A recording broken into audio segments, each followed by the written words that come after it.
Episode 301 to 310। Luo यान ने झट से फ़ोन उठाया। हेलो भाई। फ़ोन पर लुओ रेन की हल्की ठंडी आवाज़ आई। यान अंकल चू ने मुझे फ़ोन किया था। उन्होंने कहा कि तुमने उनसे शियाओ जिन को स्कूल से लाने के लिए कहा था। क्या तुम दोनों साथ घर नहीं जा रहे हो? अंकल टैन का क्या हाल है? उसने लगातार अपने परिवार के दूसरे ड्राइवर के बारे में पूछा। लुओ यान थोड़ा हैरान हुआ। उसे उम्मीद नहीं थी कि चाचा चू उसके बड़े भाई को ये बात बताएंगे। खैर, शायद उसे इसकी उम्मीद करनी चाहिए थी। अगर उसके पिता अभी व्यापारिक यात्रा पर नहीं होते तो शायद वे भी उसे फ़ोन कर रहे होते। मैं अपने दोस्त के साथ खाना खाने बाहर गया हूँ। परीक्षा खत्म होने की खुशी में जश्न मना रहा हूँ, लुओ यान ने समझाया। चिंता मत करो भाई, अंकल टैन पास ही एक पार्किंग में इंतजार कर रहे हैं और हम देर तक बाहर भी नहीं रुकेंगे, उसने अपने बड़े भाई को आश्वस्त करने के लिए कहा। तो सावधान रहें और अपना कोट न उतारें। मौसम पहले से ही ठंडा है। अगर आप बीमार पड़ गए तो ये बुरा होगा। लुओ यान ने मन ही मन मुस्कुराया, क्योंकि उसके भाई ने वही बात कही जो शेंजी युन ने कही थी। मुझे पता है भाई। फिर उसने फ़ोन काट दिया और कॉल समाप्त कर दी। क्या वह तुम्हारा बड़ा भाई है? युजियाओ ने तब अनुमान लगाया जब लुओ यान ने अपना फ़ोन वापस अपनी जेब में रख लिया। हाँ, वे सभी बड़े चिंताप्रिय हैं, लुओ यान ने अपने होठों पर असहाय मुस्कान के साथ कहा। यह अच्छी बात है कि वे चिंता करते हैं। यह इस बात का संकेत है कि वे आपसे प्यार करते हैं। युजियाओ की बात सुनकर लुओ यान को उसकी तरफ देखना पड़ा, क्योंकि उसे लग रहा था कि युजियाओ सिर्फ कह नहीं रही थी। उसकी आवाज़ में थोड़ी ईर्ष्या झलक रही थी। शायद युजियाओ को खुद भी इसका एहसास नहीं था। वह युजियाओ के परिवार की स्थिति जानता था और उसमें दखल देना नहीं चाहता था जब तक कि युजियाओ खुद उससे खुलकर बात न करे। इसलिए उसने विषय बदलने का फैसला किया। वह नहीं चाहता था कि युजियाओ अनजाने में ही सही दुखी हो। उसे उदासी में डूबे रहने देने से बेहतर है कि किसी और विषय पर बात की जाए। वैसे जियाओ लुओ जिन और मेरे पास हथियारों के लिए सामग्री पहले से ही मौजूद है। क्या हम कल खेल में मिल सकते हैं ताकि हम आपको वह सामग्री दे सकें? ठीक है, हम कहाँ मिलें? जब लुओ यान ने सुना कि उसकी आवाज़ सामान्य हो गई है तो उसने राहत की सांस ली। गोल्ड क्रेस्ट सिटी के मून रिवर में कैसा रहेगा? दोपहर के भोजन के ठीक बाद। मुझे इससे कोई आपत्ति नहीं है, युजियाओ ने कहा। मैं आज रात एक प्रारंभिक डिज़ाइन बनाऊंगी। क्या आपके पास इस बात का कोई विचार है कि आप अपने हथियार का स्वरूप कैसा चाहते हैं? नहीं, आप इसे अपनी इच्छानुसार डिज़ाइन करने के लिए स्वतंत्र हैं। लेकिन अगर यह सुंदर दिखे तो अच्छा होगा। युजियाओ मुस्कुराए। हाँ, लुओ यान केवल सुंदर चीज़ों के लायक है। बेशक, तुम एक हत्यारी हो, है ना? और लुओ जिन एक गनस्लिंगर है।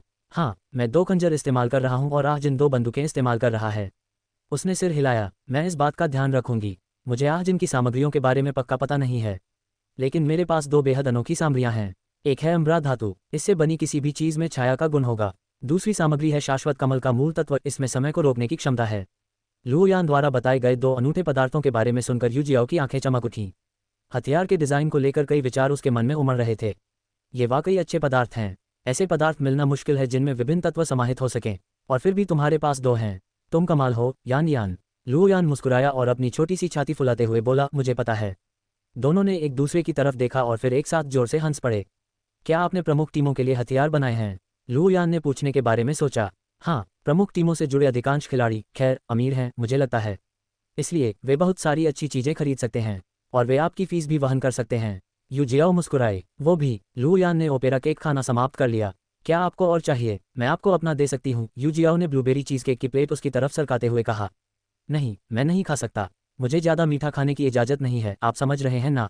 ओह माफ़ कीजिए, मुझे पता नहीं था, युजियाओ ने प्लेट वापस लेते हुए कहा। शायद 7 साल कोमा में रहने की वजह से ऐसा हुआ होगा। उन्हें अपने खान पान का ध्यान रखना पड़ा होगा। ये तो बहुत मुश्किल रहा होगा। ये देखते हुए कि लुओ यान को मिठाइयाँ कितनी पसंद थीं, तुम्हें कोई अंदाजा नहीं है। उन्होंने खाना खत्म किया और चाय पीते हुए इधर उधर की निरर्थक बातों पर चर्चा की। अभी तो सिर्फ 5 बजे हैं, क्या तुम कहीं और जाना चाहोगी? लुओ यान ने कैफ़े से बाहर निकलते हुए पूछा। नहीं, चलो वापस चलते हैं। शाम होते होते ठंड बढ़ जाती है। अगर तुम बीमार पड़ गए तो अच्छा नहीं होगा। लुओ यान मुस्कुराए। सब लोग ऐसा क्यों कहते हैं? ऐसा लगता है जैसे एक ठंडी हवा से ही मैं मर जाऊंगी। क्या मैं सच में इतनी कमज़ोर दिखती हूँ? अहम, क्या आपको एक ईमानदार जवाब चाहिए? लुओ यान सदमे में लग रहा था। क्या तुम कह रहे हो कि मैं कमज़ोर दिखता हूँ? युजियाओ असमंजस में दिखी, फिर उन्होंने सिर हिलाने का फैसला किया। जियाओ, तुमने ऐसा कैसे किया? उसने दुखी होने का नाटक करते हुए कहा। युजियाओ हंस पड़ी। ठीक है, नाटक करना बंद करो। उसने उसे देखकर बड़ी सी मुस्कान दी। वे कार खड़ी करने के लिए पार्किंग स्थल की ओर सड़क पार करने ही वाले थे कि तभी लुओ यान की नज़र गलती से कैफ़े से 2 दुकानें दूर एक डोनट की दुकान पर पड़ी। रुको, मैं आह जिन के लिए कुछ डोनट खरीद लेती हूँ। वह उसकी ओर बढ़ा, लेकिन इससे पहले कि वह उस जगह तक पहुंच पाता, अचानक 2 लोगों ने उसे रोक दिया। उसने अपना सिर उठाया और देखा कि 2 किशोर लड़के उत्सुकता से उसे देख रहे हैं। अरे, क्या तुम हमारे साथ घूमने आना चाहोगे? उनमें से एक ने पूछा। हाँ, हमारी तरफ से ही दावत होगी, दूसरे ने कहा। लुओ यान ने उन दोनों को देखकर मुस्कुराया, लेकिन उसकी आंखों में शीतलता भरी हुई थी। और उसने बस इतना कहा, मैं एक लड़का हूँ। दोनों पहले तो अचंभित दिखे, फिर ऐसा लगा जैसे उन्हें उसकी बात पर विश्वास ही नहीं हुआ। बिल्कुल नहीं, क्या आप मजाक कर रहे हैं?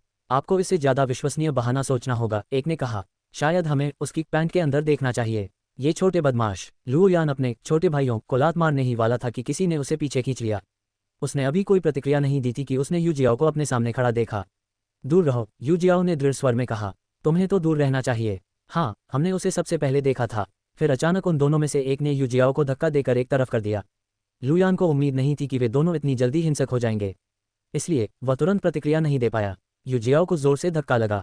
वह तुरंत अपना संतुलन खो बैठी। उसे पहले से ही लग रहा था कि वह गिर जाएगी, इसीलिए उसने अपनी आंखें बंद कर लीं। लेकिन ऐसा नहीं हुआ। इसके बजाय उसके कंधों को मजबूत हाथों ने थाम लिया। उसने अपनी आंखें खोली और एक बेहद आकर्षक चेहरा देखा। वह एक ऐसे व्यक्ति का चेहरा था जिसने एकदम साफ सुथरा काला सूट पहना हुआ था। उसकी काली आंखों में कोई गर्माहट नहीं थी, मानो उनमें कुछ भी या कोई भी प्रवेश नहीं कर सकता हो। क्या तुम ठीक हो? उसने उतनी ही ठंडी आवाज में पूछा। इससे पहले कि वह जवाब दे पाती, लुओ यान अचानक चिल्ला उठी। लुओ रेन एस सिटी की व्यस्त मुख्य सड़क पर गाड़ी चला रहा था। आज वह दफ्तर नहीं गया था, बल्कि अपनी कंपनी द्वारा भविष्य में विकसित की जाने वाली एक नई जगह का निरीक्षण करने गया था। ये जगह एस सिटी के ठीक बाहर स्थित थी। उसका निरीक्षण उम्मीद से कहीं पहले ही समाप्त हो गया। वह एस सिटी वापस आ चुका था और अपने दोनों भाइयों को स्कूल से लेने की योजना बना रहा था। तभी उसे अंकल चू का फोन आया। ड्राइवर ने उसे लुओ यान के अनुरोध के बारे में बताया कि वह उनके छोटे भाई को स्कूल से ले आए क्योंकि वह बाद में उसके साथ वापस नहीं जा पाएगा। ये सुनकर उसे याद आया कि लुओ यान की आज परीक्षा है। इसका मतलब था कि वह जल्दी घर जा सकता है, लेकिन अपने छोटे भाई को जानते हुए वह समझ गया कि भले ही उसकी क्लास जल्दी खत्म हो जाए, वह तुरंत घर नहीं जाएगा। वह जरूर लू जिन का इंतजार करेगा ताकि वे साथ घर जा सकें। कहीं लू यान की कोई और योजना तो नहीं थी, इसीलिए उसने तुरंत अपने भाई का नंबर डायल किया। जैसा उसने सोचा था वैसा ही हुआ। उसने लू यान को अपने दोस्त के साथ बाहर जाते हुए सुना। ये सुनकर उसे बहुत खुशी हुई कि आखिरकार उसके भाई को उसकी उम्र का एक दोस्त मिल गया है। उसे हमेशा चिंता रहती थी कि लंबे कोमा में रहने के कारण लू यान स्कूली जीवन में ढल नहीं पाएगा। ये सोचकर भी उसे चिंता होती थी कि वह अपना अधिकांश समय उस वर्चुअल रियलिटी गेम में ही बिताता है। आखिर वास्तविकता वर्चुअल रियलिटी से कितनी अलग होती है। इसलिए जब उसे पता चला कि लुओ यान एक दोस्त के साथ बाहर गई है तो उसे राहत मिली। लेकिन फिर तुरंत ही वह चिंतित हो गया। क्या पता ये दोस्त भरोसेमंद न हो? क्या पता वह उसके भाई पर बुरा प्रभाव डालने वाला साबित हो? उसे शेन जी यून नाम का वह लड़का अभी भी याद था। दूसरा दिखने में सीधा और गंभीर था, लेकिन लुओ रेन को हमेशा ऐसा लगता था जैसे वह अपने छोटे भाई की छवि को चुनौती दे रहा हो, जैसे कोई भेड़िया अपने शिकार के आसपास मंडरा रहा हो। ये तथ्य कि दूसरा लगभग उसके चचेरे भाई बाइजे के साथ पला बड़ा था, उसके प्रति उसकी धारणा को और भी खराब कर देता था। उसे पता था कि इस तरह सोचना अजीब था, खासकर तब जब दोनों एक ही लिंग के थे, लेकिन वह इस भावना को मन से निकाल नहीं पा रहा था कि शेन जी यून उसके प्यारे भाई को उससे छीन लेगी। क्या पता इस बार लुओ यान की नई दोस्त भी शेन जी यून जैसी ही निकली। उसे खुद देखना ही होगा। इसलिए उसने खुद को और नहीं रोका और अंकल टैन को फ़ोन कर दिया। फ़ोन लगते ही उसने पूछा, अंकल टैन, आप यान यान को कहाँ ले गए थे? छोटे मालिक, दूसरे छोटे मालिक इस समय अपने दोस्त के साथ स्वीट एस्केप नामक कैफ़े में हैं, अंकल टैन ने उत्तर दिया। Sweet escape? क्या आप मुझे लोकेशन भेज सकते हैं? बिल्कुल, युवा स्वामी। वैसे अंकल टैन, यान यान की दोस्त के बारे में आपका क्या विचार है? उसने पूछे बिना नहीं रह सका। खैर, वह लंबा था और उसने बड़े चश्मे पहन रखे थे। मैं इसे कैसे कहूँ, बहुत पढ़ाकू लग रहा था। ये वर्णन सुनकर लुओ रेन ने अपनी एक भौं ऊपर उठाई। तो ये दोस्त किसी किताबी कीड़े जैसा दिखता है। ये तो कुछ अप्रत्याशित है, लेकिन उसने सोचा कि यह किसी ऐश लड़के से तो बेहतर ही है। ठीक है, धन्यवाद अंकल टैन। कोई परेशानी नहीं, कोई परेशानी नहीं, ड्राइवर ने तुरंत कहा। लुओ रेन ने फ़ोन रखा और तुरंत अंकल टैन का एक संदेश प्राप्त किया जिसमें कैफ़े का पता बताया गया था। ये देखकर कि यह उसके वर्तमान स्थान से ज़्यादा दूर नहीं था, उसने तुरंत एक सुंदर यूटर्न लिया और उस कैफ़े के स्थान की ओर गाड़ी चला दी। कुछ ही देर में उसकी कार उस गली में पहुंच गई जहां कैफ़े था। उसे दूर से ही स्वीट एस्केप का बोर्ड दिखाई देने लगा था, लेकिन तभी उसकी नज़र एक जानी पहचानी छोटी सी आकृति पर पड़ी। उसके भाई को दो लोगों ने रोक रखा था। उसने ज़्यादा सोचे बिना जल्दी से अपनी कार सड़क के किनारे खड़ी कर दी। वह पूरी रफ्तार से शोरगुल की ओर भागा, लेकिन उसके वहां पहुंचने से पहले ही जिम के कपड़े पहने एक लंबा किशोर अचानक लुओ यान के सामने खड़ा हो गया। दूर रहो, किशोर ने कहा। वह शायद हकला रहा था, लेकिन लुओ रेन उसकी आवाज़ में दृढ़ निश्चय महसूस कर सकता था। तुम्हें तो दूर रहना चाहिए, लुओ यान को पहले रोकने वाले दो लोगों में से एक ने कहा। हाँ, हमने उसे सबसे पहले देखा था। दूसरे के ऐसा कहने के बाद उसने अचानक लंबे किशोर को एक तरफ धकेल दिया। ये स्पष्ट था कि उसने धक्का देने में काफ़ी बल लगाया था। जब लुओ रेन ने देखा कि लंबा चौड़ा किशोर ज़मीन पर गिरने ही वाला है, तो वह झट से उठा और उसके दोनों कंधे पकड़ लिए। उसने नीचे देखा। किशोर के काले बाल बिखरे हुए थे, उसके बड़े चश्मे तिरछे थे जिससे उसकी एक आंख दिखाई दे रही थी। वह आंख काफ़ी तेज थी। बस इतना देखकर ही लुओ रेन समझ गया कि किशोर काफ़ी आकर्षक है, लेकिन अब उसकी वह आंख उसे हैरानी से देख रही थी। यह एक तरह से काफ़ी प्यारा लग रहा था। क्या तुम ठीक हो? उसने पूछा। इससे पहले कि लंबा किशोर उसे जवाब दे पाता, उसने अपने भाई की उलझन भरी आवाज़ सुनी। भाई! लुओ यान की आवाज़ सुनकर यू जियाओ मानो अपनी तल्लीनता से जाग उठी और झट से खड़ी होकर उस आदमी से कुछ कदम दूर चली गई जिसे लुओ यान भाई कहकर पुकारती थी। लुओ रेन ने लुओ यान की ओर देखा। बाद में बात करते हैं, उसने धीरे से कहा। यू जियाओ उस ठंडे स्वभाव वाले व्यक्ति को लुओ यान को इतनी कोमलता से देखते देख आश्चर्यचकित रह गई। ऐसा लगा जैसे लुओ यान को देखते ही उसकी आंखों की ठंडक पिघल गई हो। अब उसे पूरा यकीन हो गया था कि यह व्यक्ति निस्संदेह लुओ यान का बड़ा भाई है। जब लुओ रेन ने उन दो लोगों की ओर देखा जो गौर से देखने पर वास्तव में हाई स्कूल के छात्र निकले, तो उसके आसपास का माहौल पूरी तरह बदल गया। अगर लुओ यान को देखते समय वह वसंत की हवा की तरह कोमल था, तो अब उन दोनों को देखते हुए वह हिमयुग के समान कठोर हो गया था। वह उन दोनों किशोरों को ऐसे घूर रहा था मानो वे दो कीड़े हों जिन्हें वह आसानी से अपने पैरों तले कुचल सकता हो। दोनों की रीढ़ की हड्डी में सिहरन दौड़ गई। उनकी पीठ से ठंडा पसीना बहने लगा। उनके घुटने भी कांपने लगे। आखिर ये क्या था? ये कौन था? लुओ रेन ने अपना फोन उठाया और दोनों की एक तस्वीर खींच ली।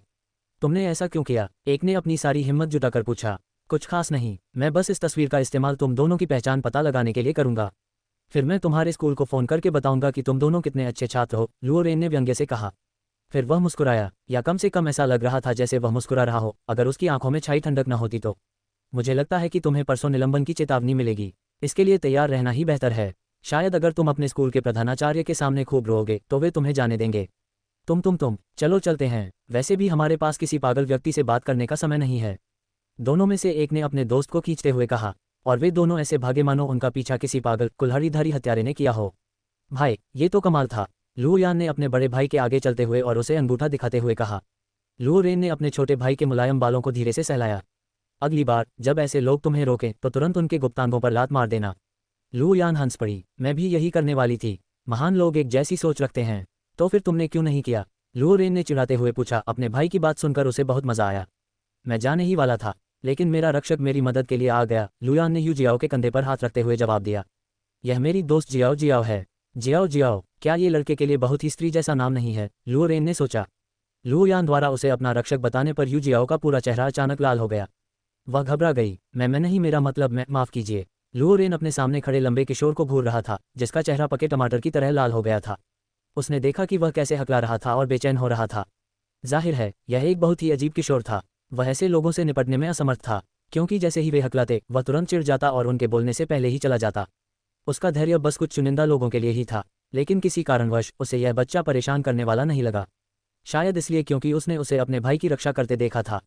वह खुद डरा हुआ होने के बावजूद बिना किसी झिझक के लुओ यान के सामने खड़ा रहा। वह निस्संदेह एक अच्छा बच्चा था। शायद इसीलिए उसने अवचेतन रूप से उसे उन चुनिंदा लोगों में शामिल कर लिया था जिनके प्रति वह अपना धैर्य बचाकर रखता था। इस लड़के से मिलकर लुओ रेन को आखिरकार राहत मिली। ये किशोर शेन जी यून से बिल्कुल अलग था। पहली बात तो ये कि शेन जी यून से मिलने पर जो शंका उसके मन में पैदा हुई थी, अब वैसी नहीं थी। उसे तो ये लड़का प्यारा भी लगा। दूसरी बात, उसे समझ आ गया कि दोनों एक दूसरे के लिए अच्छे मार्गदर्शक साबित हो सकते हैं। एक दोस्त को ऐसा ही होना चाहिए। माफी मांगने की कोई जरूरत नहीं है। तुमने कुछ भी गलत नहीं किया। वास्तव में तुमने बहुत अच्छा किया, उसने उस असहज किशोर से कहा। धन्यवाद, और मुझे पहले गिरने से बचाने के लिए भी धन्यवाद, यू जियाओ ने शर्मिंदा होकर कहा। जी भाई, आप पहले वाकई बहुत अच्छे लग रहे थे, लुओ यान ने सहमति जताते हुए कहा। लुओ रेन ने लुओ यान की ओर भौहें चढ़ाते हुए कहा, तो मैं पहले सिर्फ कूल था। लुओ यान ने झट से अपने भाई की बांह पकड़ ली। बिल्कुल नहीं, भाई तो हमेशा ही शानदार है। यू जियाओ लुओ यान को इतना नखरे करते देख थोड़ी हैरान रह गई। उसने उसे पहली बार इस तरह देखा था। उसने लुओ जिन के साथ उसे कभी ऐसा व्यवहार करते नहीं देखा था। शायद वह सिर्फ परिवार के बड़े सदस्यों के साथ ही ऐसा व्यवहार करता था, और उसे ये भी समझ आ गया था कि उसका परिवार भी उसे लाड़ प्यार करना पसंद करता है। एक बार फिर उसे थोड़ी ईर्ष्या महसूस हुई। उसे याद भी नहीं था कि उसने आखिरी बार ऐसा कब किया था।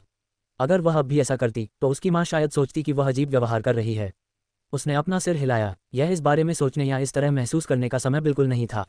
लुओ रेन की नज़र अचानक जियाओ जियाओ पर पड़ी। उसे पता नहीं था कि यह उसका वहम था या नहीं, लेकिन वह अचानक उदास लग रही थी।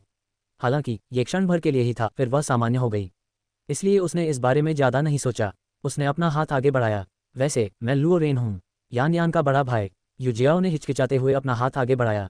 हाँ हेलो, आपसे मिलकर अच्छा लगा, जियाओ जियाओ, लुओ रेन ने कहा। उसे इस बात का एहसास भी नहीं हुआ कि उसने पहले ही उसे अपनी दुर्लभ मुस्कानों में से एक दिखा दी थी। जब लुओ रेन ने यू जियाओ को उसके उपनाम से पुकारा तो उसे ऐसा लगा जैसे उसके कान गुदगुदा रहे हों। उसकी मुस्कान ने उसे पल भर के लिए मंत्रमुग्ध भी कर दिया। उसने झट से उसका हाथ छोड़ दिया। वह कहना चाहती थी कि उसे इस तरह नहीं पुकारना चाहिए, लेकिन उसके मुंह से एक शब्द भी नहीं निकला। वैसे भाई, क्या आप सचमुच उन दोनों की पहचान पता लगाने और उनके प्रधानाचार्य से उन्हें निलंबित करने के लिए कहेंगे? लुओ यान ने पूछा। हाँ, अपने वचन से मुकरना अच्छा नहीं होता, लुओ रेन ने कहा। या शायद मुझे उनके प्रधानाचार्य से उन्हें निष्कासित करवा देना चाहिए। भाई, इसकी कोई जरूरत नहीं है। निलंबन ही उन्हें सबक सिखाने के लिए काफ़ी है। हाँ, वे शरारती बच्चे थे, लेकिन सिर्फ इसलिए कि उन्होंने उसे रोक दिया, उनका भविष्य बर्बाद करने की कोई ज़रूरत नहीं थी। लुओ यान कोई संकीर्ण सोच वाला व्यक्ति नहीं था जो किसी के द्वारा ठेस पहुंचाने पर सबसे क्रूर तरीके से बदला ले। अगर उस व्यक्ति ने उसे या उसके प्रियजनों को चोट पहुंचाई होती तब वह सचमुच क्रूर हो जाता। ओह, मैं लगभग भूल ही गया था, मैं आज इनके लिए डोनट्स खरीदने जा रहा हूं, उसने कहा। वह डोनट की दुकान की ओर चलने ही वाला था कि लुओ रेन ने उसे रोक दिया। कोई ज़रूरत नहीं, पिताजी घर पर नहीं हैं, तो चलो बाहर ही खाना खा लेते हैं। मैं अंकल चू को फ़ोन करके कह दूंगा कि वे शियाओजिन को सीधे रेस्टोरेंट ले जाएं। यह अच्छा विचार है, लुओ यान ने सहमति जताई क्योंकि वे बाहर खाना कम ही खाते थे। उसने यू जियाओ की ओर मुड़कर कहा, जियो जियाओ, हमारे साथ क्यों नहीं चलती? फिर उसने अपने बड़े भाई की ओर देखा। ठीक है ना भाई? ज़रूर, लुओ रेन ने आसानी से सहमति जताते हुए लंबे किशोर की ओर देखा। हमारे साथ रात का खाना खाए, मुझे कर्फ्यू का पालन करना है, यू जियाओ की स्वाभाविक प्रतिक्रिया थी। जियाओ जियाओ स्कूल के छात्रावास में रहती है, लुओ यान ने लुओ रेन को समझाया। फिर जैसे उसके दिमाग में अचानक कोई विचार आया हो, उसने आगे कहा, मुझे पता है, आज रात हमारे घर पर रुकना कैसा रहेगा? तुम कल वापस छात्रावास जा सकती हो, वैसे भी सप्ताहांत है। तुम छात्रावास प्रबंधक को फ़ोन करके बता दो कि तुम आज घर जा रही हो। हमारे पास बहुत सारे खाली कमरे हैं, तुम एक कमरा अकेले ले सकती हो। अगर तुम्हें कपड़ों की चिंता है तो भाई तुम्हारे लिए बाद में एक खरीद देगा। कैसा लगा? बढ़िया रहेगा, है ना? यू जियाओ कहना चाहती थी, नहीं, बिल्कुल नहीं। क्या लू यान सचमुच भूल गई थी कि वह एक लड़की है? क्या उसे यह पता नहीं था कि विपरीत लिंग के 3 लोगों के साथ एक ही घर में रात बिताना ठीक नहीं है? खैर, तकनीकी रूप से नौकरानियों और अन्य कामगारों की वजह से शायद वहाँ सिर्फ 4 लोग ही नहीं होंगे। घर शायद इतना बड़ा होगा कि इससे कोई फर्क नहीं पड़ेगा, और उसे पूरा यकीन है कि लू भाई कुछ भी गलत नहीं करेंगे। लेकिन फिर भी, बस यही बात है, लुओ रेन ने लुओ यान के प्रस्ताव से सहमत होते हुए कहा। चाचा टैन कहाँ हैं? मैं उनसे कह देता हूँ कि वे हमसे पहले वापस चले जाएं। वह सामने वाली तरफ पार्किंग में है, लुओ यान ने जवाब दिया। तो फिर तुम और जियाओ जियाओ मेरी कार में इंतजार करो। वह कार वहीं खड़ी है, लुओ रेन ने सड़क के किनारे खड़ी कार की ओर इशारा करते हुए कहा। ठीक है भाई, और लू यान खुशी खुशी यू जियाओ को कार की ओर खींच ले गया। उसकी गुलाबी आंखें उत्साह से भरी हुई थी, शायद वह यू जियाओ के रात भर वहीं सोने के बारे में सोच रहा था। दूसरी ओर यू जियाओ को कार के अंदर जाने तक ये बिल्कुल भी पता नहीं था कि चीज़ें इस तरह कैसे समाप्त हुईं। जब लू यान का बड़ा भाई गाड़ी में वापस आया और उसे चलाने लगा, तब यू जियाओ को आखिरकार इस सच्चाई का सामना करना पड़ा कि वह न केवल लू परिवार के 3 भाइयों के साथ रात का खाना खाएगी, बल्कि उनके घर पर रात भी बिताएगी। अगर वह कोई और लड़की होती तो शायद इस समय वह बेहद खुश होती। वह शायद ये भी सोच रही होती कि इन भाइयों का ध्यान कैसे आकर्षित किया जाए। आखिर लू परिवार इस शहर के सबसे अमीर परिवारों में से एक था, इसलिए जाहिर है उसकी उम्र की ज़्यादातर लड़कियों की नज़र में ये 3 भाई राजकुमारों जैसे थे। शायद यही बात उससे बड़ी लड़कियों के लिए भी सच हो सकती थी। लेकिन अफसोस, यू जियाओ की भावनाएं उनसे अलग थीं। लुओ यान उसका दोस्त था, पहला दोस्त जो उसने कभी बनाया था। उसके और उसके भाइयों के साथ किसी गलत इरादे से करीब आने का ख्याल ही उसे घिनौना लग रहा था। वह ऐसा सोच भी कैसे सकती थी? इस समय उसे जो महसूस हो रहा था वो ठीक ठीक ये भी नहीं पता था कि उसे कैसा महसूस हो रहा है। शायद असहजता, थोड़ी झुंझलाहट भी थी, शायद इसलिए क्योंकि जब लुओ यान ने उसे अपने घर पर रात बिताने के लिए बुलाया तो वो मना नहीं कर पाए। अगर वो थोड़ी और दृढ़ होती तो आज इस स्थिति में नहीं होती। वह सिर्फ इस बात से खुद को तसल्ली दे सकती थी कि लुओ परिवार में वह निसंदेह सुरक्षित रहेगी। वह इतनी भ्रमित नहीं थी कि सोचे कि लुओ यान के भाइयों को उसमें कोई दिलचस्पी होगी। जरा उसे देखिए, वह ऐसी लड़की नहीं है जिसे देखकर पुरुष आकर्षित हों। और वह ये बात कम आत्मविश्वास की वजह से नहीं कह रही थी, वह बस वास्तविकता को समझ रही थी। ऐसा इसलिए नहीं था कि वह बदसूरत थी, उसकी नज़रें भले ही बहुत कमज़ोर हों पर वह अंधी नहीं थी। कम से कम वह अपनी शक्ल सूरत का तो अंदाज़ा लगा सकती थी। वह बहुत लंबी और दुबली पतली थी, और उसका चेहरा भले ही बदसूरत न हो लेकिन बेहद खूबसूरत भी नहीं था। अगर वह लड़का होती तो शायद उसका चेहरा सुंदर माना जाता। बस इतना ही। यू जियाओ ने यात्री सीट पर बैठे लुओ यान को देखा। उसकी आंखें चमक रही थीं और उसकी मुस्कान सूरज से भी अधिक उज्ज्वल थी। वह उत्साह से लबालब भरा हुआ था। ऐसे उत्साह में वह उसे कैसे मना कर सकती थी? इसलिए अंततः उसने अपनी किस्मत को स्वीकार कर लिया और छात्रावास प्रबंधक को फ़ोन करके बताया कि वह आज रात छात्रावास में वापस नहीं आएगी। वे शहर के एक बेहद चर्चित रेस्तरां में गए। लुओ रेन ने रास्ते में ही एक प्राइवेट बॉक्स बुक कर लिया था, इसलिए वेटर उन्हें जल्दी से वहां ले गया। तीनों गोल घूमने वाली मेज पर बैठ गए। क्या मैं आपका ऑर्डर ले सकता हूं, महोदय? वेटर ने लुओ रेन से पूछा। तुम दोनों क्या खाना चाहते हो? लुओ रेन ने अपने भाई और जियाओ जियाओ से पूछा। आप मेरे लिए ऑर्डर कर सकते हैं भाई, लुओ यान ने कहा। तो फिर मैं आपके कुछ पसंदीदा व्यंजन ऑर्डर कर दूंगी, लुओ रेन ने स्नेह भरे लहजे में कहा। मुझे किसी भी चीज़ से कोई दिक्कत नहीं है, यू जियाओ ने आगे कहा। लुओ रेन ने उस लंबे किशोर की ओर मुड़कर पूछा, तुम्हें कोई एलर्जी तो नहीं है? यू जियाओ ने अपना सिर हिलाया। इतना कहकर लुओ रेन ने कई व्यंजनों के नाम बताए। जाहिर है इनमें लुओ जिन के कुछ पसंदीदा व्यंजन भी शामिल थे। उनके ऑर्डर सुनने के बाद वेटर ने बताया कि उनका खाना थोड़ी देर में आ जाएगा। फिर वह कमरे से बाहर चला गया। उनके द्वारा ऑर्डर किए गए व्यंजन आने से पहले ही लुओ जिन सबसे पहले प्राइवेट बॉक्स में चली गईं। भाई, तुमने अचानक बाहर खाना खाने का फैसला क्यों कर लिया? अंदर आते ही उसने सबसे पहले यही कहा। जब अंकल चू ने उसे बताया कि उसके बड़े भाई ने उसे रेस्टोरेंट ले जाने के लिए कहा है तो वह काफ़ी हैरान हुआ, क्योंकि उसका बड़ा भाई बाहर खाना खाने का शौकीन नहीं था। वह और कुछ कहने ही वाला था कि तभी उसकी नज़र किसी ऐसे व्यक्ति पर पड़ी जिसकी उसे उम्मीद नहीं थी। यूजियाओ, यूजियाओ। लुओ रेन थोड़ा चौंक गया जब उसने अपने सबसे छोटे भाई को उस लंबे किशोर को इस नाम से पुकारते सुना, क्योंकि इसका मतलब यह था कि जियाओ जियाओ दूसरे का उपनाम था और यूजियाओ उसका नाम था। और फिर भी वह शुरू से ही उसे इसी नाम से पुकार रहा था। उसे अचानक एक तरह की शर्मिंदगी महसूस हुई। किशोर को शायद और भी बुरा लग रहा होगा। आखिर उसके दोस्त का बड़ा भाई उसे उसके उपनाम से ऐसे पुकार रहा था जैसे वे बहुत करीबी हों। ये वाकई अजीब लग रहा था। तुम यहाँ क्यों हो? लुओ जिन ने पूछा। उसकी आवाज़ में कोई दुर्भावना नहीं थी, बस शुद्ध आश्चर्य था। लुओ जिन का सवाल सुनकर लुओ रेन की भौहें थोड़ी सिकुड़ गईं। शाओ जिन, बदतमीजी मत करो, उसने डांटते हुए कहा। मैंने जिया मतलब यूजियाओ को हमारे साथ खाने पर बुलाया है। माफ़ करना, लुओ जिन ने यूजियाओ से कहा। मैं बस हैरान हूँ। कोई बात नहीं। लुओ रेन ने यूजियाओ की ओर तिरछी नज़र डाली। बच्चा अभी हकला नहीं रहा था। अब जब उसने इस बारे में सोचा तो उसे लगा कि लुओ यान से बात करते समय वह वास्तव में हकला नहीं रहा था। क्या इसका मतलब यह है कि वह केवल उन्हीं लोगों के साथ हकलाता है जिनके साथ वह सहज महसूस नहीं करता? ये जानकारी कुछ स्पष्ट नहीं थी। जिन, अंदाज़ा लगाओ क्या हुआ। जियाओ जियाओ आज रात हमारे घर पर सोएगी, लुओ यान ने उत्साह से कहा जैसे ही उसका छोटा भाई मेज की ओर बढ़ा। लुओ जिन लगभग उस कुर्सी से गिर ही गया जिस पर वह बैठने ही वाला था जब उसने लुओ यान की बात सुनी। तुमने यू जियाओ को हमारे घर पर सोने के लिए बुलाया है? उसने ये सुनिश्चित करने के लिए पूछा कि उसने गलत तो नहीं सुना।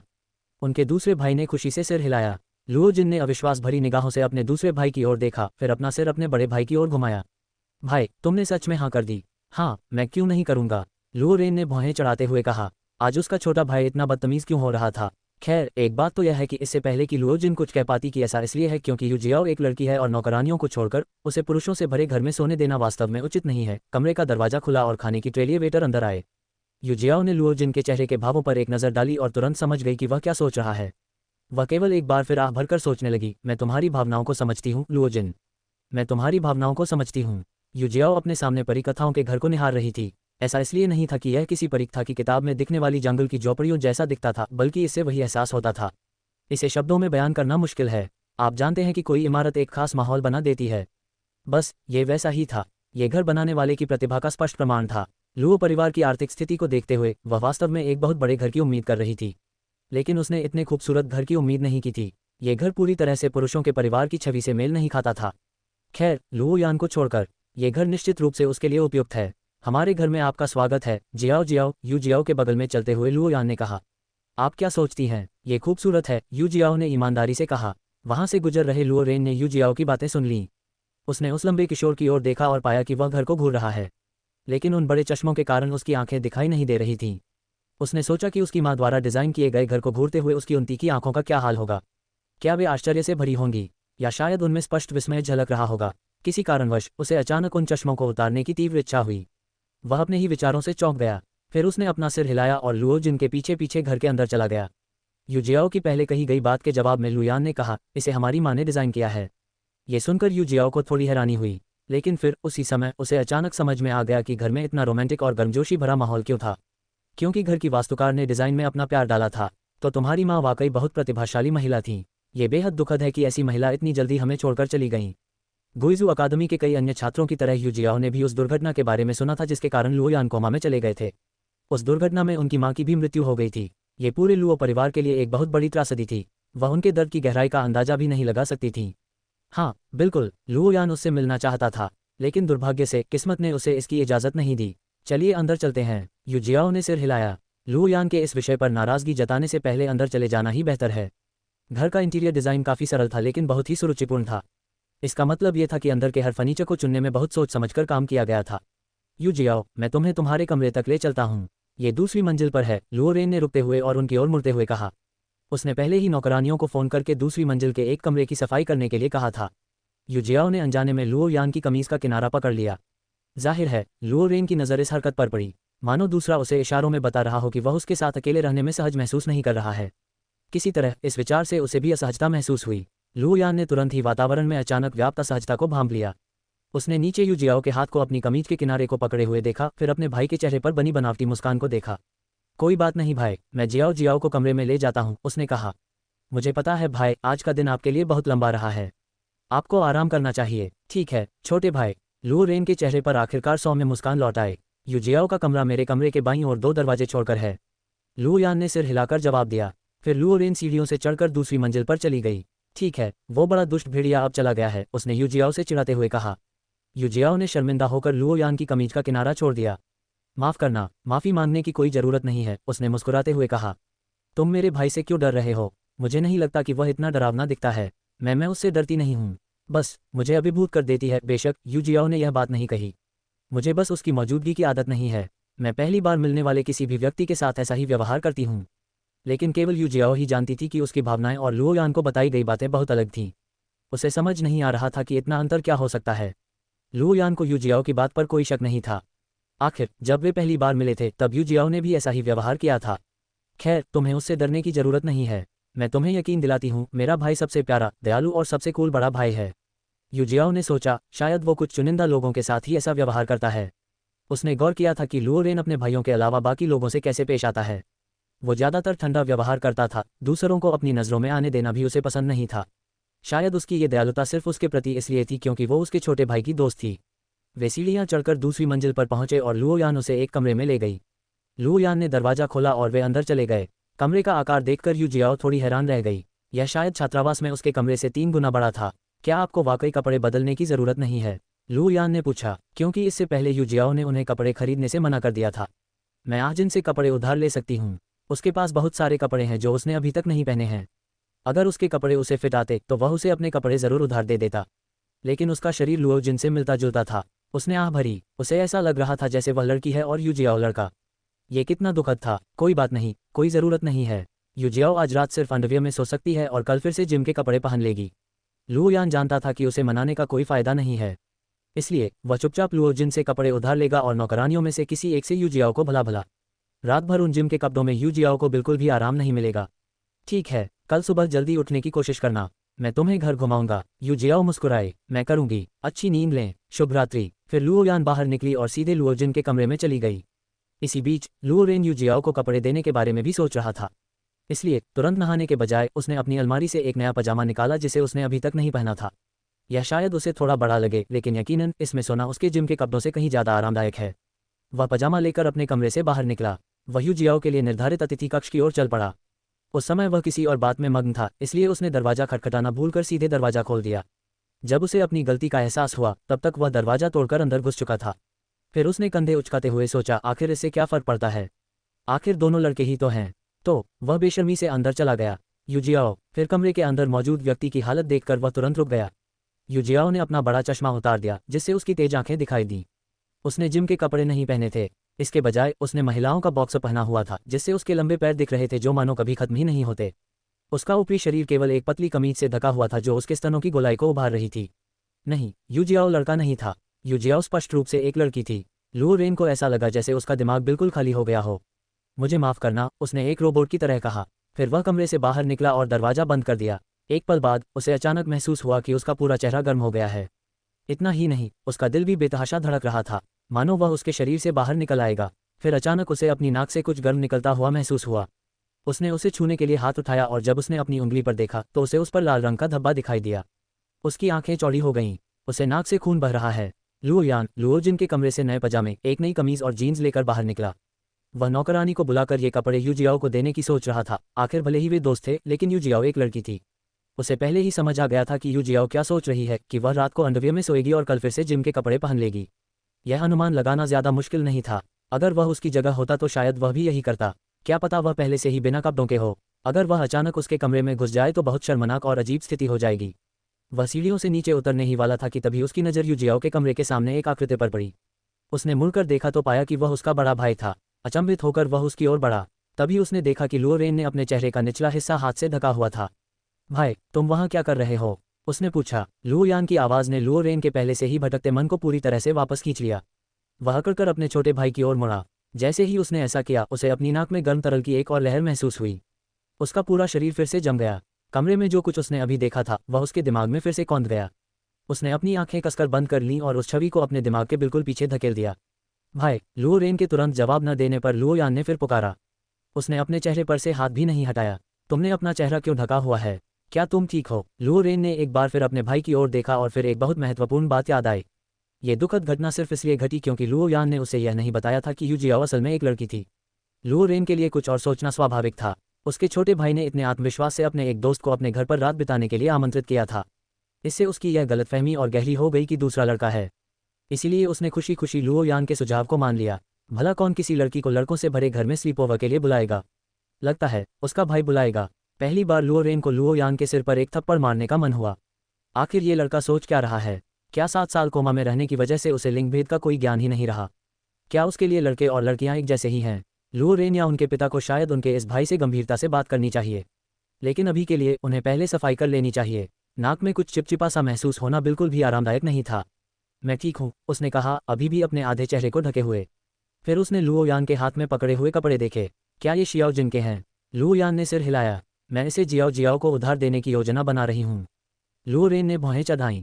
अपने छोटे भाई के कपड़े यू जियाओ को पहने देखकर उसे अचानक कुछ अजीब सा महसूस हुआ, लेकिन उसने तुरंत उस भावना को झटक दिया। क्या वह भी उसे अपने कपड़े उधार देने की योजना नहीं बना रहा था? काम खत्म होने के बाद मेरे कमरे में आना, हमें बात करनी है, उसने बस इतना कहा और सीधे अपने कमरे की ओर चला गया। वहां रह गए लुओ यान थोड़े असमंजस में थे। उन्हें ऐसा क्यों लग रहा था कि उन्हें कड़ी फटकार मिलने वाली है? लुओ रेन अपने कमरे में लौटकर सबसे पहले बाथरूम गया। उसने शीशे में अपना चेहरा देखा और पाया कि उसकी दोनों नाकों के नीचे से लाल रंग का खून बह रहा था। अचानक नाक से खून बहने के कारण के बारे में सोचते हुए उसके मन में एक लंबी और पतली लड़की की छवि उभर आई, जिसकी टांगें मानो अंतहीन थीं। फिर उसे अचानक ऐसा लगा जैसे फिर से नाक से खून बहने वाला है। गुस्से में आकर उसने अपने चेहरे पर ठंडा पानी छिड़का और खून को अच्छी तरह साफ किया। फिर वह थोड़ा पीछे झुक गया और अपना सिर छत की ओर उठा लिया ताकि खून बाहर न बहे। वह अपनी प्रतिक्रिया समझ नहीं पा रहा था। उसने जो देखा वह इतना उत्तेजक नहीं था। उसने इससे कहीं ज्यादा घिनौनी चीजें देखी थीं। उसके पारिवारिक पृष्ठभूमि के कारण कई बार महिलाओं ने उसे बहकाने की कोशिश की थी, परिवार की कंपनी की महिला कर्मचारियों से लेकर 18वीं श्रेणी की महिला सितारों तक। पिछले महीने ही किसी ने उसे कामोत्तेजक पदार्थ मिलाई हुई शराब पिलाने की कोशिश की थी। उस समय वह बहुत थका हुआ था और उसे पता भी नहीं चला। अगर उसने खुद पर इतना नियंत्रण न रखा होता तो वह महिला लगभग सफल हो ही गई थी। जाहिर है उस घटना का अंत उस महिला के लिए अच्छा नहीं हुआ। बात यह थी कि भले ही उसका शरीर कामोत्तेजक पदार्थों से लथपथ था और एक लगभग नग्न महिला उस पर चढ़ने की कोशिश कर रही थी, फिर भी उसे नाक से खून नहीं आया। लेकिन जब उसने यू जियाओ की थोड़ी देर पहले की नग्न अवस्था देखी, जिसे पूरी तरह से नग्न नहीं कहा जा सकता था, तो उसे नाक से खून आ गया। वह इसे समझा नहीं सका। भला वह कैसे समझा सकता था जब उसे समझ ही नहीं आ रहा था कि क्या हो रहा है? क्या वह सिर्फ यौन कुंठित था? क्या यही बात थी? आखिर वह उस उम्र का था, लेकिन किसी तरह वह इस कारण को स्वीकार नहीं कर पा रहा था। लुओ रेन ने गहरी सांस ली और एक बार फिर आईने में देखा। कारण चाहे जो भी हो, इस समय सबसे महत्वपूर्ण बात यह थी कि वह यू जियाओ से ठीक से माफी मांगे। उसकी लापरवाही के कारण ही वह घटना घटी। अगर उसे सदमा लग गया हो या कुछ और हो गया हो तो क्या होगा? उसने साफ तौलिए से अपना चेहरा पोंछा और बाथरूम से बाहर निकल गया। तभी किसी ने दरवाजे पर दस्तक दी। अंदर आ जाओ, उसने कहा। दरवाजा खुला और लुओ यान अंदर आया। भाई, हमें किस बारे में बात करनी है? उसने हिचकिचाते हुए पूछा। लुओ रेन ने अपने छोटे भाई की ओर गंभीरता से देखा। यान यान, तुमने मुझे ये क्यों नहीं बताया कि यू जियाओ एक लड़की है?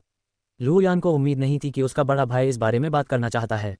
मुझे लगा कि तुम्हें पहले से ही पता है। लुओ रेन ने उसे नापसंदगी भरी निगाहों से देखा। अगर मुझे पता चल जाए तो क्या तुम्हें लगता है कि मैं उसे यहाँ रात बिताने की इजाज़त दूंगी? खैर, उसके भाई की बात में दम था।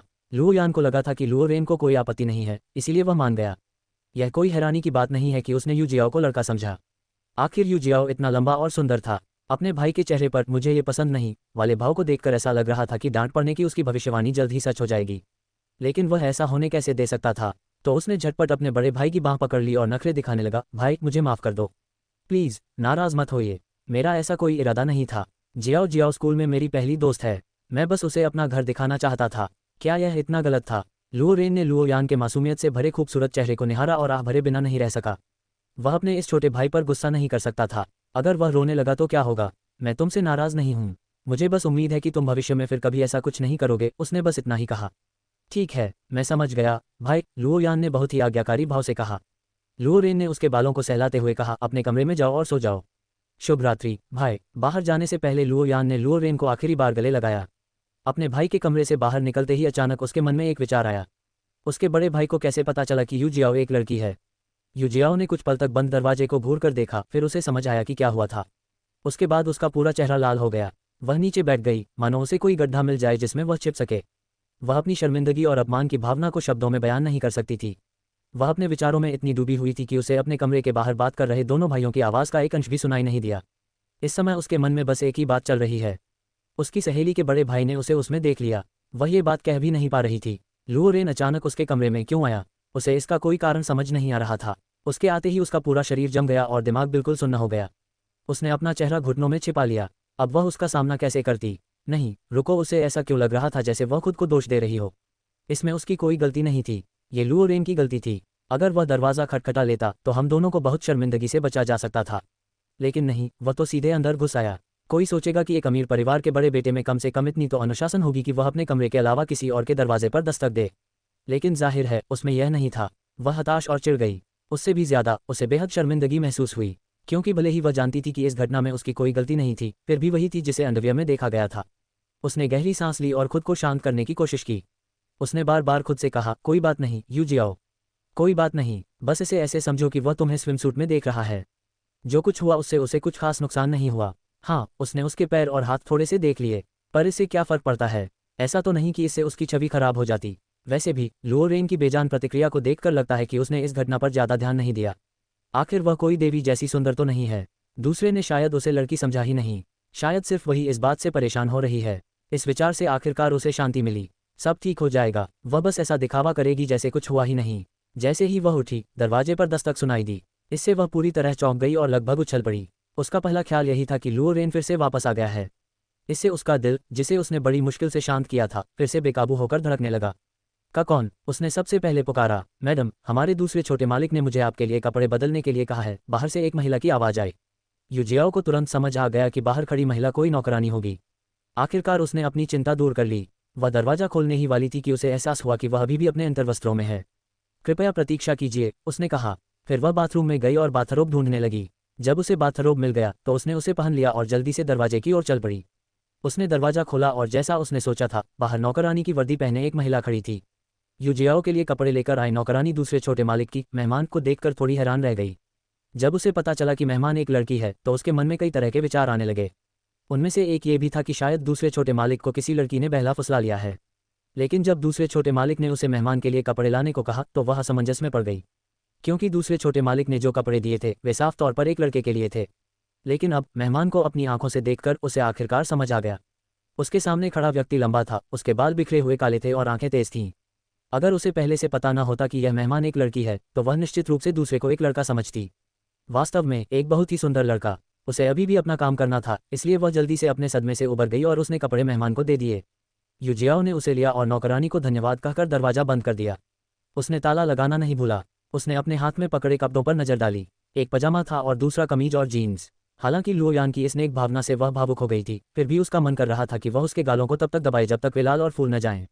आखिरकार उसी ने तो उसे यहाँ बुलाया था। अभी अभी अपने कमरे में दाखिल हुए लुओ यान को अचानक छींक आ गई। क्या कोई उसके बारे में सोच रहा था? सबसे पहले उसके दिमाग में लुओ रेन का ख्याल आया। उसे आश्चर्य हुआ कि क्या उसका बड़ा भाई मन ही मन उसे डांट रहा होगा। वह जल्दी से नहाने के लिए बाथरूम की ओर चला गया। उसने टब में गर्म पानी भरना शुरू किया। कपड़े उतारते समय उसके मन में अभी अभी उसके भाई के कमरे में हुई घटना का ख्याल आया। लुओ रेन को शायद शक था कि उसके मन में लड़के लड़कियों का कोई भेद नहीं है, इसीलिए उसने युजियाओ को इतनी सहजता से अपने घर पर रात बिताने के लिए आमंत्रित किया। ये बात 7 साल तक कोमा में रहने वाले किसी व्यक्ति की छवि से बिल्कुल मेल खाती है। बेशक ऐसा नहीं था। उसे पूरा भरोसा था कि युजियाओ को कुछ नहीं होगा, भले ही वह यहाँ सो जाए। उसका बड़ा भाई शायद ऐसा नहीं सोचेगा। उसे तो आश्चर्य भी नहीं होगा अगर एक दिन वह उसे यौन शिक्षा दे और उसे लड़की और लड़के के बीच का अंतर समझाए। ये बहुत ही अजीब स्थिति होगी। फिर उसका ध्यान उसी एक खास समस्या पर वापस चला गया। उसके भाई को कैसे पता चला कि युजियाओ एक लड़की है? इससे पहले कि लुओ रेन उसे अपने कमरे में बात करने के लिए बुलाता, वह युजियाओ को अभी भी एक लड़का ही समझता था। ये सोच उस खास पल में बदल गई, और जब ये बदलाव हुआ तब लुओ रेन युजियाओ के कमरे के सामने खड़ा था। इसका मतलब ये था कि उसने कमरे में कुछ ऐसा देखा जिससे उसकी सोच बदल गई। अचानक उसके मन में एक संभावना कौंधी। फिर उसकी आंखें चौड़ी हो गईं। बिल्कुल नहीं, उन्होंने यह बात कही, लेकिन उनके होंठ पहले से ही शरारती मुस्कान में मुड़े हुए थे। अगली सुबह हालांकि युजियाओ ने खुद को शांत कर लिया था, फिर भी उसे ठीक से नींद नहीं आई। शायद वह नए माहौल में सहज महसूस नहीं कर रही थी, या शायद उसका शरीर उसके नीचे के अत्यधिक नर्म बिस्तर का आदी नहीं था। लेकिन केवल वही जानती थी कि यह सब पिछली रात की घटना के कारण ही था। अगर मुमकिन होता तो वो समय को उस दौर में वापस ले जाना चाहती जब लुओ यान ने उसे अपने घर पर रात बिताने के लिए बुलाया था और उसने हर मुमकिन कोशिश करके उसे मना कर दिया था। लेकिन जो होना था हो चुका था। अब पछताने से कोई फायदा नहीं। वो बस हिम्मत से अंजाम का सामना कर सकती थी। उसने आह भरी। उसने अपने फ़ोन पर नज़र डाली जो उसने बेडसाइड टेबल पर रखा था, और देखा कि सुबह के सिर्फ 6 बजे थे। शायद वह ऐसे ही घर जा सकती थी ताकि लुओ रेन का सामना करने की शर्मिंदगी से बच सके। वह लुओ यान को बाद में मैसेज कर देगी। फिर उसने सोचा, क्या ऐसा नहीं लगेगा कि वह भाग रही है? जैसे कि वह जो कुछ हुआ उससे बहुत प्रभावित हुई है। हालांकि यह सच था, लेकिन किसी कारणवश वह नहीं चाहती थी कि लुओ रेन ये सोचे कि उसकी मानसिकता ऐसी स्थिति का सामना नहीं कर सकती। उसे शर्मिंदगी महसूस हुई। इस तरह की सोच उसे बचकाना दिखाती थी, मानो वह हारना नहीं चाहती थी। लेकिन आखिर वे किस बात पर प्रतिस्पर्धा कर रहे थे? उसने बस अपना सिर हिलाया और बिस्तर से उठ खड़ी हुई। उसने कमीज और जीन्स ली और बाथरूम में चली गई। जल्दी से नहाने के बाद उसने अपने बाल सुखाए और कपड़े पहन लिए। कमीज और जीन्स दोनों ही उसे थोड़ी बड़ी लग रही थीं। उसने जीन्स की कमर को मोड़कर उसे फिट कर लिया। जब उसे यकीन हो गया कि जीन्स उस पर से ढीली नहीं होगी तो वह नहाने के बाद बाहर आ गई। उसने अपने चश्मे और जिम के कपड़ों की जैकेट पहनी। फिर उसने बिस्तर ठीक किया। उसने अपना बैग उठाया और उसमें अपना फ़ोन रख लिया। उसने कमरे में चारों ओर देखा और यह सुनिश्चित करने के बाद कि वह कुछ भूली तो नहीं है, वह बाहर चली गई। वह भी कुछ ही कदम चली थी कि दूसरी मंजिल का एक दरवाज़ा खुला और लुओरेन बाहर निकला। युजियाओ के कदम हवा में ही रुक गए और वह सामने खड़े व्यक्ति को घूरने से खुद को रोक नहीं पाए। उसने गहरे नीले रंग की फिटिंग वाली लंबी आस्तीन वाली पोलो शर्ट पहनी हुई थी, जिसे उसने ग्रे रंग की पैंट के अंदर टक किया हुआ था और साथ में काले चमड़े के जूते पहने थे। उसे देखते ही न जाने क्यों उसका दिल असामान्य रूप से धड़कने लगा, मानो सीने से बाहर निकल आएगा। फिर धीरे धीरे उसे लगा कि उसका पूरा चेहरा गर्म हो रहा है। उसने जल्दी से नज़रें नीचे कर ली ताकि वह इसे देख ना पाए। उसे क्या हो गया था? क्या ये पिछली रात की घटना की वजह से था? क्या इसका मतलब ये था कि वह बस शर्मा रही थी? किसी तरह इस संभावना ने स्थिति को और भी बदतर बना दिया। युजियाओ की तरह लुओरेन भी उसे देखकर वहीं रुक गया। वह उस लंबी किशोरी को घूरता रहा। उसके काले बाल अभी भी बिखरे हुए थे, मानो उसने उन्हें कंघी करने की जहमत ही न उठाई हो। उसका आधा चेहरा अभी भी उन भद्दे चश्मों से ढका हुआ था। उसके कपड़े स्पष्ट रूप से उसके साइज से बड़े थे, शायद जैकेट को छोड़कर। यह आश्चर्य की बात नहीं थी, क्योंकि वे कपड़े मूल रूप से लुओजिन के थे। इससे पता चलता है कि अपनी उम्र के कुछ किशोर लड़कों से लंबी होने के बावजूद उसका शरीर उन लड़कों से छोटा था। लेकिन अगर कोई उसे सिर्फ इस तरह देखता तो वह निश्चित रूप से उसे लड़का ही समझता, ठीक वैसे ही जैसे उसने समझा था। और यही बात उसे भारी भारी पड़ी। लुओरेन को युजियाओ के चेहरे के भाव चश्मे की वजह से दिखाई नहीं दे रहे थे। एक बार फिर उसे चश्मा उतारने की तीव्र इच्छा हुई। तभी उसने देखा कि युजियाओ अचानक नीचे देखने लगी और उसे ऐसा लगा जैसे किसी ने उसे जोर का झटका दिया हो। क्या वह उसे देखना भी नहीं चाहती थी? क्या उसे देखना वाकई इतना मुश्किल था? क्या वह उसे घूर भी नहीं सकती थी? उसे घबराहट होने लगी, मानो उसके अंदर से कोई आवाज़ आ रही हो कि उसे इसे तुरंत ठीक करना चाहिए। और उसने ऐसा ही किया। अभी से बेहतर समय कोई नहीं था। सुप्रभात युजियाओ, क्या मैं आपसे कुछ बात कर सकता हूँ? उसने बात शुरू की। युजियाओ असमंजस में पड़ गई, क्योंकि उसे पूरा यकीन था कि दूसरा व्यक्ति पिछली रात की घटना के बारे में उससे जरूर बात करेगा। वह कहना चाहती थी, उसे मुझसे बात करने की कोई ज़रूरत नहीं है। लेकिन जब उसने उसके चेहरे पर गंभीर भाव देखा तो वह केवल सिर हिला सकी। लुओरेन ने कुछ कदम आगे बढ़ाए और युजियाओ से लगभग 5 कदम दूर रुक गया। फिर उसने झुककर प्रणाम किया। उसका शरीर लगभग 90 डिग्री के कोण पर था। कल रात जो कुछ हुआ उसके लिए मुझे खेद है। दरवाज़ा न खटखटाने की गलती मेरी थी। कृपया जान लें कि मैंने जानबूझकर ऐसा नहीं किया। मुझे उम्मीद है कि आप मुझे क्षमा कर देंगी। अगर आप क्षमा नहीं कर पाती तो मैं समझ सकती हूँ। आखिरकार मैंने शायद आपको बहुत दुख पहुँचाया है। मुझे बस उम्मीद है कि इससे यान यान के साथ आपके रिश्ते पर कोई असर नहीं पड़ेगा। युजियाओ लुओरेन की गंभीर माफ़ी सुनकर चौंक गई। उसे पहले से ही पता था कि वह माफ़ी मांगेगा, बस उसे यह उम्मीद नहीं थी कि वह इतनी ईमानदारी से माफ़ी मांगेगा। यहाँ तक कि वह औपचारिक रूप से झुककर अभिवादन करने में भी संकोच नहीं करेगा। वह ये तो नहीं कहेगी कि उसे गहरा सदमा लगा। हाँ, वह चौंक गई थी, शर्मिंदा भी हुई थी, जो स्वाभाविक था। लेकिन इतना भी नहीं कि उसे इसके बुरे सपने आने लगें। उसे अब भी झुके हुए देखकर उसे लगा कि जब तक वह उसे माफ़ नहीं कर देगी वह उठेगा नहीं। चूंकि उसने पहले ही माफ़ी मांग ली थी, इसलिए उसे माफ़ न करना उसकी संकीर्ण सोच होगी। आखिरकार उसने जो किया था वह इतना जघन्य अपराध नहीं था। उसने गहरी सांस ली और कहा, मैं तुम्हारी माफ़ी स्वीकार करती हूँ। तो चलो इसे भूल जाते हैं। लुओरेन ने अपना शरीर सीधा किया। आखिरकार उसने राहत की सांस ली। लेकिन जब उसने कहा कि उन्हें जो हुआ उसे भूल जाना चाहिए तो उसे लगा कि वह भूल नहीं सकता। बेशक वह ये बात युजियाओ को नहीं बताएगा। उसने अभी अभी उसे माफ़ किया था, वह इतनी जल्दी फिर से उसे नाराज नहीं करना चाहता था। क्या हम इस पर हाथ मिला लें? उसने उसकी ओर हाथ बढ़ाते हुए कहा। युजियाओ ने दूसरे के हाथ की ओर देखा। कुछ और सोचने से पहले ही उसने अपना हाथ उस हाथ की ओर बढ़ा दिया। जब उनके हाथ एक दूसरे से छुए तो उसे ऐसा लगा जैसे उसके हाथ की गर्माहट उसकी हथेली से सीधे उसके दिल तक पहुंच गई हो। इससे उसकी सांसें थोड़ी तेज हो गईं। लुओरेन को भी लगभग ऐसा ही महसूस हुआ। उसे उसकी हथेली पर कुछ कठोर निशान दिखाई दिए। यह इस बात का संकेत था कि वह कड़ी मेहनत की आदी थी। उसे नहीं लगता था कि यह ऐसी कोई बात है जिस पर किसी लड़की को शर्म आनी चाहिए। कड़ी मेहनत में शर्म की कोई बात नहीं होती। इससे उसके मन में उसके लिए प्रशंसा और भी बढ़ गई। ये क्षण तब समाप्त हुआ जब अचानक किसी ने अपना गला साफ किया। दोनों ने आवाज़ की ओर सिर घुमाया और देखा कि लुओजिन अपने कमरे के खुले दरवाजे पर झुका हुआ है। अगर तुम दोनों का काम खत्म हो गया है तो क्या तुम मुझे अंदर जाने दोगे? दोनों ने झट से एक दूसरे का हाथ छोड़ दिया। फिर लुओजिन उनके बीच से गुजरी और सीढ़ियों की ओर चल पड़ी। लुओरेन और युजियाओ ने एक ही समय पर एक दूसरे को देखा। फिर वे दोनों जोर से हंस पड़े। ये हमारी लाइब्रेरी है, लुओयान ने अपनी लाइब्रेरी का दरवाजा खोलते हुए कहा। ये घर में मेरी पसंदीदा जगहों में से एक है। वह युजियाओ को घर का दौरा करा रहा था, ठीक वैसे ही जैसे उसने कल रात उससे कहा था। नाश्ता खत्म होने के बाद उसने ये सिलसिला शुरू किया। अब वे पहली मंजिल का दौरा लगभग पूरा कर चुके हैं। युजियाओ पुस्तकालय में दाखिल हुई और चारों ओर नजर घुमाई। ये सचमुच एक प्रभावशाली पुस्तकालय था। पुस्तकों को श्रेणियों में व्यवस्थित ढंग से विभाजित किया गया था। लगभग हर श्रेणी की पुस्तक के लिए एक शेल्फ थी। ये लगभग एक किताबों की दुकान जैसा लग रहा था। इसके डिज़ाइन में काफ़ी सोच विचार किया गया था। हमारे पास यहाँ किताबों का बहुत बड़ा संग्रह है। अगर आप कोई किताब उधार लेना चाहें तो मैं आपको दे सकती हूँ, यू जियाओ के पीछे पीछे अंदर जाते हुए लू यान ने कहा। क्या ये वाकई ठीक है? लू यान ने सिर हिलाया। बिल्कुल। यू जियाओ डिज़ाइन की किताबों वाली अलमारियों की ओर चली। उसने घर के डिज़ाइन से संबंधित एक किताब उठाई। उसने पन्ने पलटे और कुछ दिलचस्प डिज़ाइन देखे। ये किताब और बाकी किताबें जो उसने उस अलमारी में रखी थीं शायद लुओ भाइयों की दिवंगत माँ की थीं। क्या आपको डिज़ाइन में रुचि है? लू यान ने अपनी चुनी हुई किताब को देखकर पूछा। एक तरह से, लेकिन ये खेल में पाए जाने वाले स्थानों और चीज़ों को डिज़ाइन करने जैसा अधिक है, यू जियाओ ने समझाया। तो जियाओ जियाओ गेम डिज़ाइनर बनना चाहती है? लुओ यान ने इसे सवाल की बजाय एक बयान की तरह कहा। फिर वह मुस्कुराया। क्या संयोग है, मैं भी गेम प्रोग्रामर बनना चाहता हूँ। क्या हम भविष्य में साथ काम कर सकते हैं? ये तो सच में इतना बुरा विचार नहीं है, यू जियाओ ने खुद को कहते हुए पाया। फिर उसने खुद को संभाला।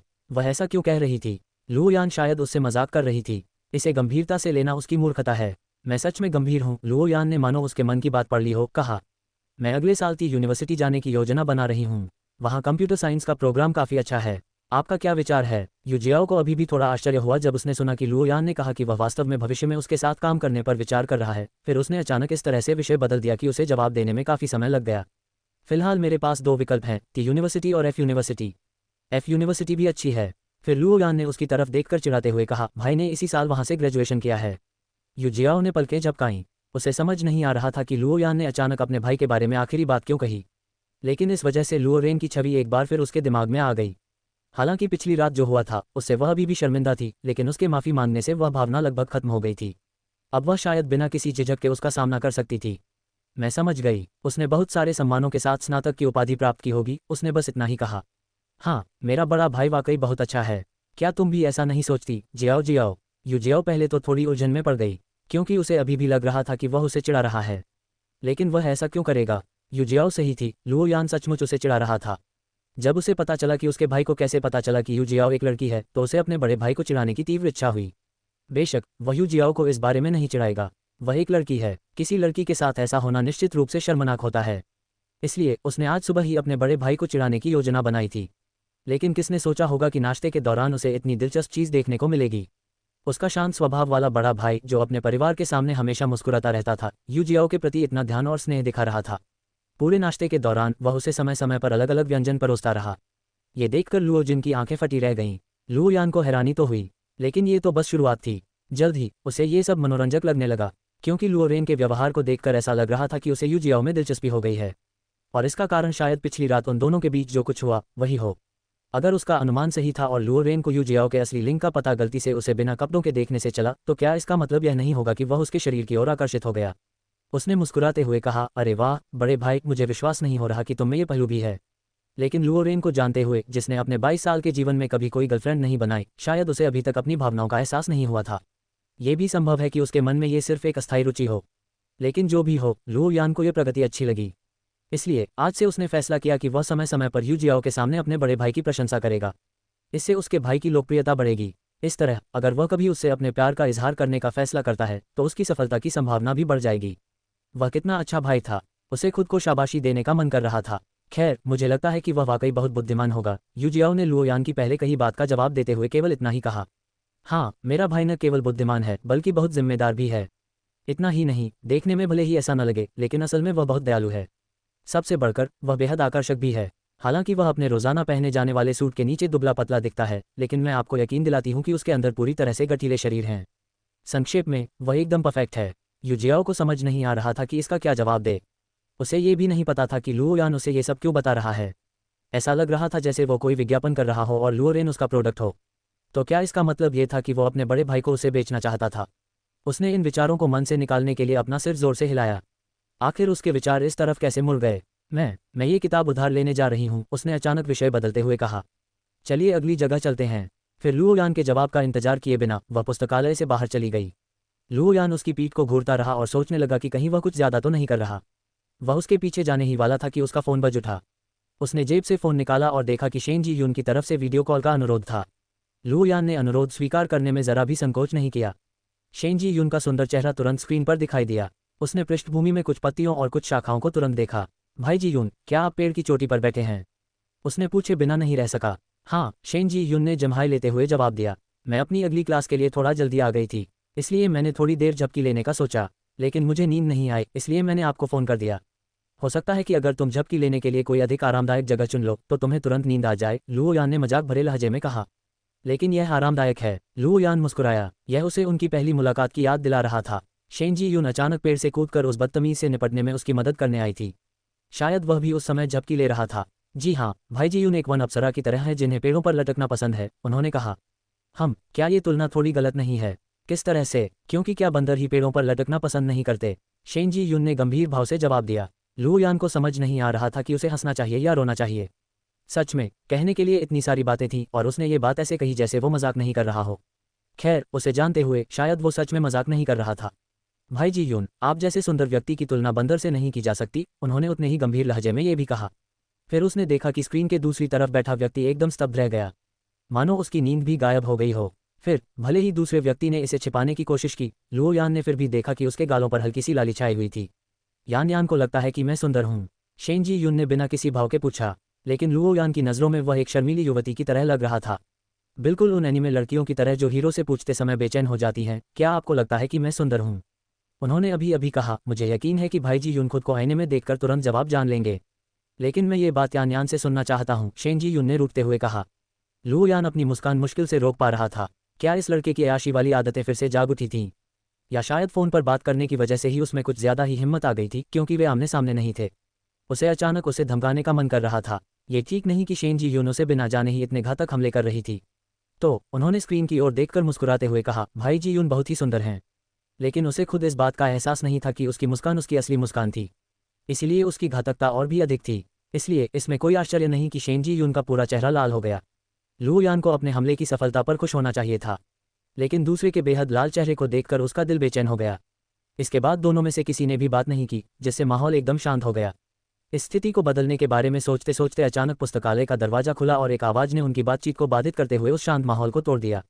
यान यान, तुम अभी तक बाहर क्यों नहीं जा रही हो? युजियाओ ने वापस आकर पूछा जब उसने देखा कि लुओ यान उसके पीछे नहीं आ रही है। बेशक, यह आवाज़ स्क्रीन के दूसरी तरफ बैठे व्यक्ति ने सुनी। लुओ यान ने देखा कि उस आवाज़ के कारण शेन जी यून का चेहरा कितनी जल्दी सामान्य हो गया। वो कौन है? उसने पूछा। लुओ यान सोच रहा था कि क्या उसे झूठ बोलना चाहिए, क्योंकि अगर उसने सच बोल दिया तो ये पुराना सिरके का घड़ा फिर से पलट जाएगा। लेकिन फिर उसने सोचा, झूठ बोलने की क्या ज़रूरत है? ऐसा तो है नहीं कि वह कुछ गलत कर रहा है। इसके अलावा झूठ बोलना तो यू जियाओ की मौजूदगी को नकारने जैसा होगा। इसलिए उसने सीधे सीधे सच बोल दिया, ये जियो जियो है। शेन जी यून का चेहरा और भी भावहीन हो गया। अगर वह इस समय उसके बगल में होता तो उसे निश्चित रूप से एक ठंडा वातावरण महसूस होता, मानो ये सर्दियों का सबसे ठंडा दिन हो। जब लुओ यान ने सोचा कि दूसरा व्यक्ति पूछेगा कि यू जियाओ यहाँ क्यों है, तो उसने इसके बजाय कहा, मैं समझ गया। इसी वजह से उसे अचानक वो मैं समझ गया वाला संदेश याद आ गया जो उसने कल उसे यू जियाओ के साथ घूमने जाने की बात बताते हुए भेजा था। जिस तरह से उसने ये कहा था, बिना किसी भावना के, ठीक वैसा ही जैसा उसने उस संदेश को टाइप करते समय अपने लहजे की कल्पना की थी। मेरी क्लास का समय हो गया है, आपसे अर्काडिया में मिलेंगे। फिर शेन जी यून ने फ़ोन काट दिया। लुओ यान खाली स्क्रीन को घूरती रही। उसने मेरा फ़ोन काट दिया। दरवाजे के पास खड़ी यू जियाओ ने बातचीत का आखिरी हिस्सा सुना। उसने उस व्यक्ति की आवाज़ सुनी जिससे लुओ यान बात कर रही थी। उसे किसी तरह लगा जैसे उसने यह आवाज़ पहले भी सुनी हो। फिर उसने तुरंत पहचान लिया कि वह कौन है जब उसने ये वाक्य सुना, आर्केडिया में मिलते हैं। ये यूनिवे का कप्तान ही होना चाहिए।